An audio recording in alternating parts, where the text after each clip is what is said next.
हाय दोस्तों, मैं आपके बीच चौरसिया सर रोज की तरह। और संविधान का पॉइंट हम लोग जीएस का नागरिकता से आगे हम लोग पढ़ना स्टार्ट करेंगे, जो कि बहुत महत्वपूर्ण टॉपिक है। नागरिकता की अगर बात की जाए तो जो नागरिकता का उल्लेख मिलता है, इसका उल्लेख भाग 2 में किया गया है। किस भाग में? भाग 2 में नागरिकता का उल्लेख किया गया है। और भारतीय संविधान में जो नागरिकता ली गई है वो ब्रिटेन से ली गई, विदेशी स्रोत। पिछले वीडियो में हम लोगों ने पढ़ा था विदेशी स्रोत के बारे में। तो ब्रिटेन से ली गई है नागरिकता, जिसका उल्लेख भाग 2 में है। अब अगर कहें कि नागरिकता प्राप्त करने के कौन कौन से माध्यम हैं या साधन हैं, ऐसा प्रश्न कई बार प्रश्न बन चुका है। छोटे से एग्जाम से लेकर के और पीसीएस तक के एग्जाम में ऐसा प्रश्न बना है। तो वो कौन कौन से माध्यम हैं जो नागरिकता प्राप्त करने के? तो पहले आप वो 5 जो माध्यम हैं उनके बारे में जान लीजिए कौन कौन माध्यम है, उसके बाद मैं इसकी डिटेल में चर्चा करता हूँ। तो सबसे पहला है जन्म द्वारा, नंबर 2 है वंश द्वारा, नंबर 3 है पंजीकरण द्वारा, नंबर 4 है देशीकरण द्वारा, और नंबर 5 है भूमि विस्तार द्वारा। छोटे से एग्जाम के लिए तो इतना ही पॉइंट बहुत महत्वपूर्ण है, लेकिन डिटेल्स में पीसीएस जैसे एग्जाम में इसके बारे में एक एक क्लू करके पूछ लेता है। तो जन्म द्वारा जिस व्यक्ति का जन्म 26 जनवरी 1950 या उससे बाद में जन्मा हो, वो स्वतः ही भारत का नागरिक होगा। ये प्रक्रिया किसके द्वारा है? जन्म द्वारा। वंश परंपरा के द्वारा के अंतर्गत इसमें क्या है?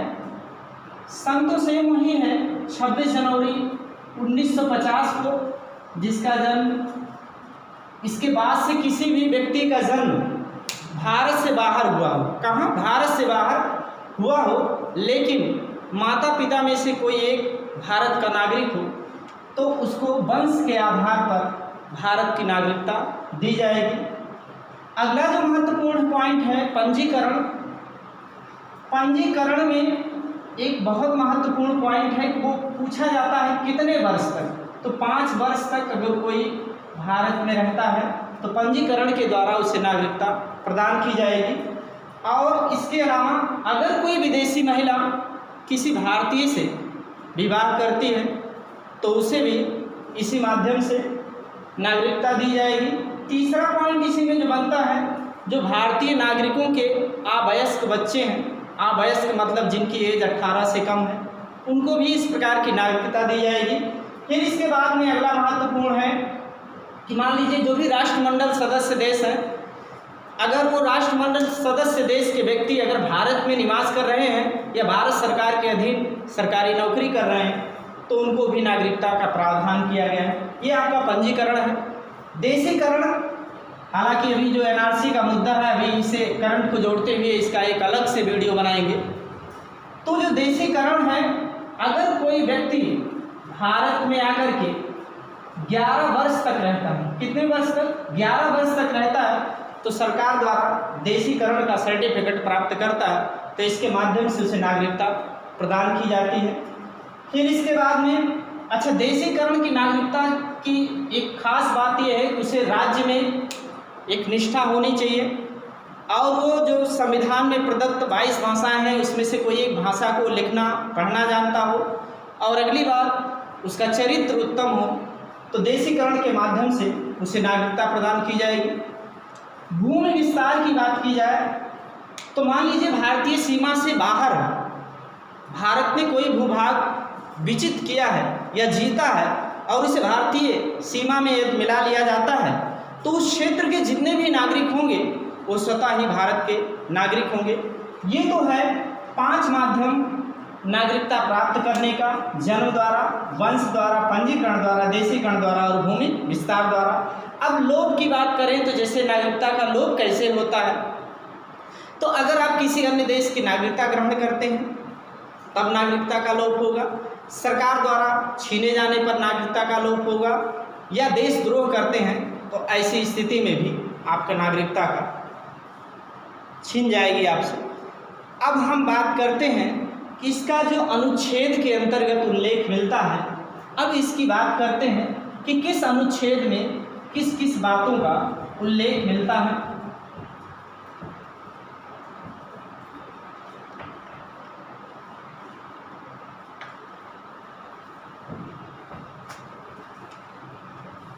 नागरिकता भाग 2 तो है, अनुच्छेद की बात करें तो अनुच्छेद 5 से 11 है, और भारत में कैसी नागरिकता है ये भी महत्वपूर्ण बिंदु है, एकल नागरिकता।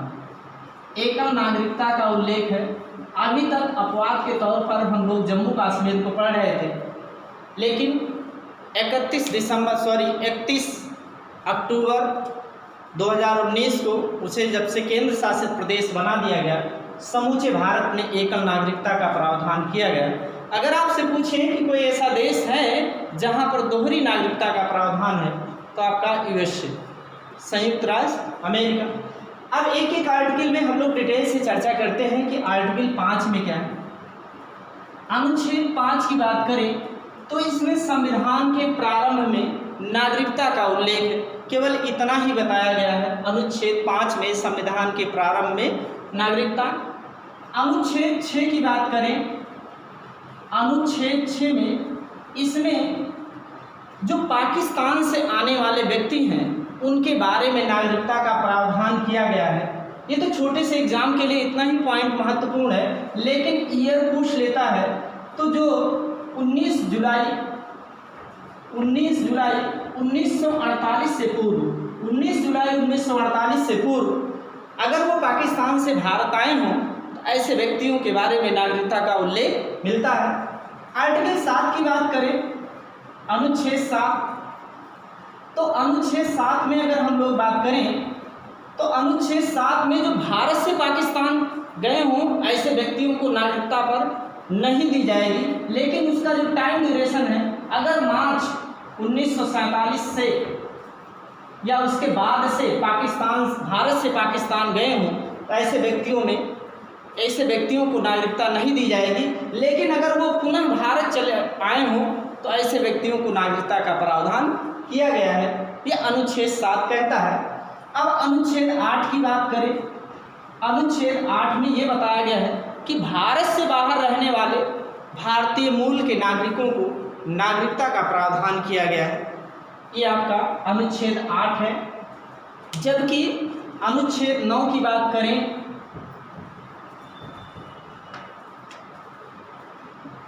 अनुच्छेद 9 में किसी अन्य देश की नागरिकता यदि आप ग्रहण करते हैं तो भारतीय नागरिकता समाप्त कर दी जाएगी।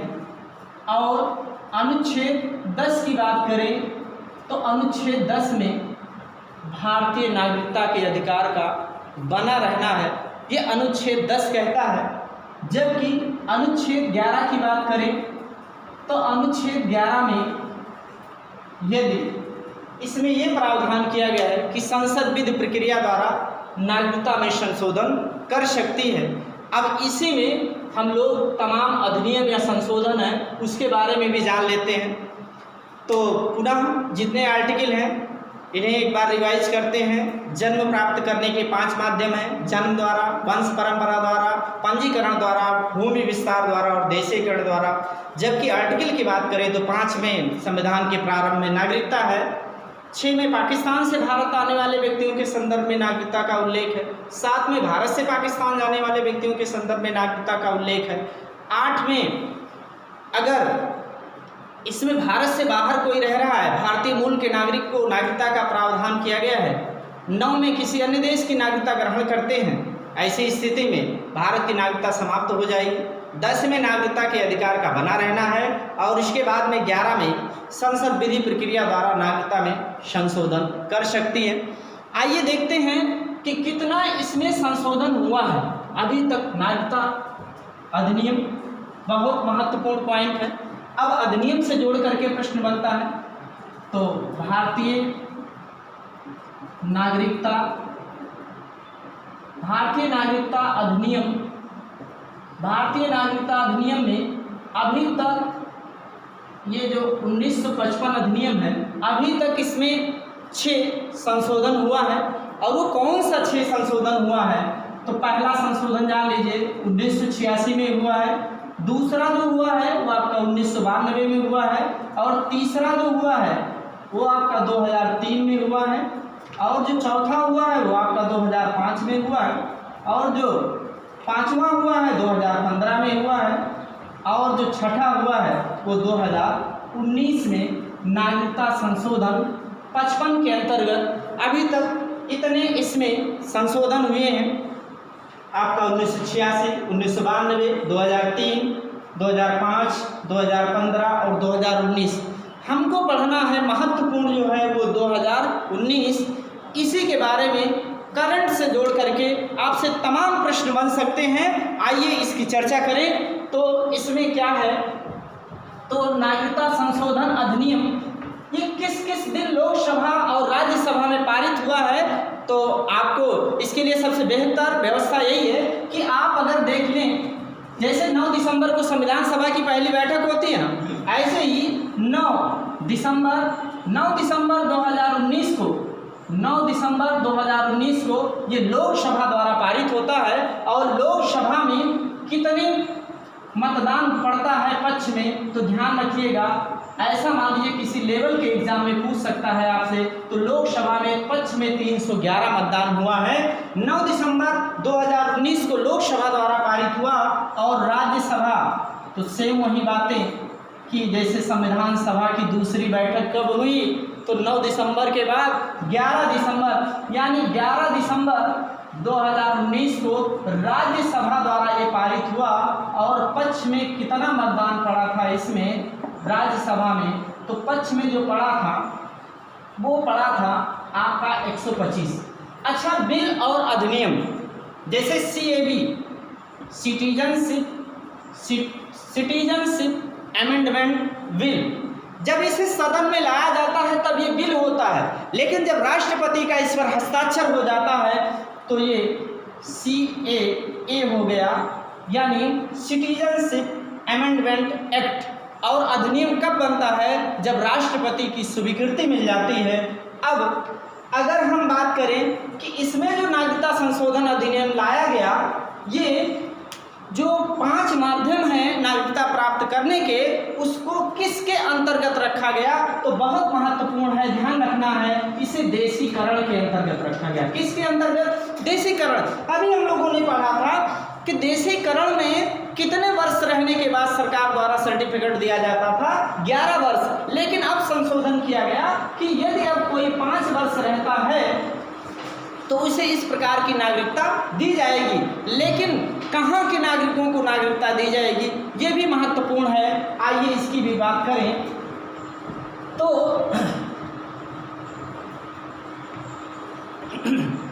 ये 3 देश हैं, पाकिस्तान, बांग्लादेश और अफगानिस्तान। इन 3 देश के नागरिकों को, सभी नागरिकों को नहीं, बल्कि जो अल्पसंख्यक हैं और अल्पसंख्यक की बात करें, चूंकि मुस्लिम वहाँ पर बहुसंख्यक है, चूंकि मुस्लिम बाहुल्य देश है, तो अल्पसंख्यक में जो 6 हैं आपके हिंदू हैं, जैन हैं, बौद्ध हैं, पारसी हैं, ईसाई हैं और सिख हैं। इन 6 संप्रदायों को जो अल्पसंख्यक वर्ग के हैं, इनको भारत में नागरिकता का प्रावधान किया गया है इन्हीं 3 देश से। चूँकि ये भारत के पड़ोसी हैं और कहीं ना कहीं ये वहाँ पर धर्म के आधार पर प्रताड़ित होते हैं और वो भारत में आकर के बसे हैं, ऐसे व्यक्तियों को नागरिकता का प्रावधान किया गया। लेकिन ये भी पूछा जा सकता है कि कब से वो रह रहे हों, तो ऐसे व्यक्तियों को नागरिकता दी जाएगी। तो ध्यान रखिएगा, 31 दिसंबर 2014 के पूर्व से 31 दिसंबर 2014 के पूर्व से यदि वो भारत में रह रहे हों तो ऐसे नागरिकों को नागरिकता प्रदान की जाएगी। और जो ये आपका एक बहुत महत्वपूर्ण पॉइंट है कि इसे कब लागू किया गया, तो 10 जनवरी 2019 से इसे लागू कर दिया गया। कब से? 10 जनवरी 2019 से इसे लागू कर दिया गया। और इसके बाद में अगर कहें कि एनआरसी